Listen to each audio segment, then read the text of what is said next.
பிரியமானவர்களே, இயேசுவின் நாமத்தில் நான் உங்களை வாழ்த்துகிறேன். இந்த இடம் அழகா இருக்குல்ல. இது மலேசியாவில் பெனாங்கில் இருக்கிற ஒரு இடம், ஒரு மலைப்பகுதி. அங்க இருந்து கொண்டுதான் உங்களோடு பேசுகிறேன். ரொம்ப அழகா இருக்கு ஆண்டவருடைய சிருஷ்டிப்பு.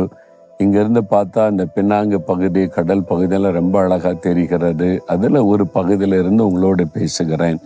இந்த ஹில் ஏரியா, இதை பார்க்கறதுக்கு நிறைய டூரிஸ்ட் வர்றாங்க. நீங்க மலேசியா இந்த பெனாங்கு வரணும், இந்த இடத்தை பார்க்கணும், ரொம்ப அழகா இருக்கிறது. சரி, இன்றைக்கு ஆண்டவர் என்ன சொல்லுகிறார்? யாத்திராம 34:10 உன்னோட கூட இருந்து நான் செய்யும் காரியம் பயங்கரமாயிருக்கும். ஆண்டவர் உங்களை பார்த்து சொல்றார், என் மகனே, என் மகளே, உன்னோட கூட நான் இருந்து உன்னை கொண்டு நான் செய்கிற காரியம் பயங்கரமாயிருக்கும். அதாவது பயங்கரமான காரியத்தை செய்கிற தேவன். அதுக்கு அர்த்தம் நம்மளை பயப்படுத்துற மாதிரி காரியம் செய்வது அல்ல. நாம் ஆச்சரியப்படும்படி இப்படிலாம் கூட ஆண்டவர் செய்வாரா அப்படின்ற மாதிரி காரியத்தை ஆண்டவர் செய்வாரா. யாரை கொண்டு? உங்களை கொண்டு, உங்களோடு கூட இருந்து உங்களுக்காக செய்வேன்னு சொல்றார்.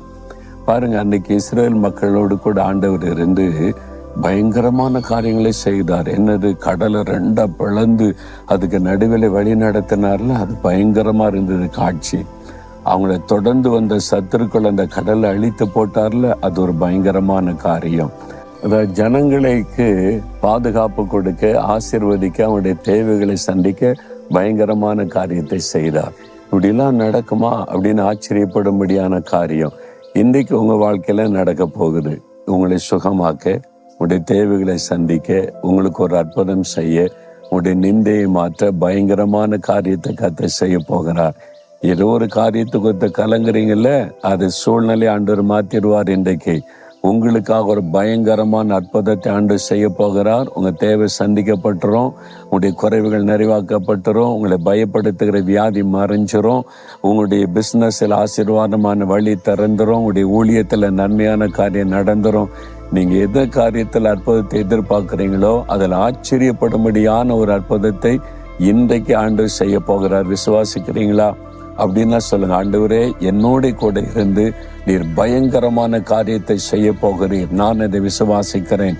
இன்றைக்கு எனக்கு ஒரு அற்புதத்தை செய்து பயங்கரமான காரியத்தின் மூலம் என்னை மகிழ பண்ண போகிற அன்பிற்காக ஸ்தோத்திரம், ஸ்தோத்திரம். இயேசுவின் நாமத்தில் ஜெபிக்கிறேன். ஆமேன், ஆமேன்.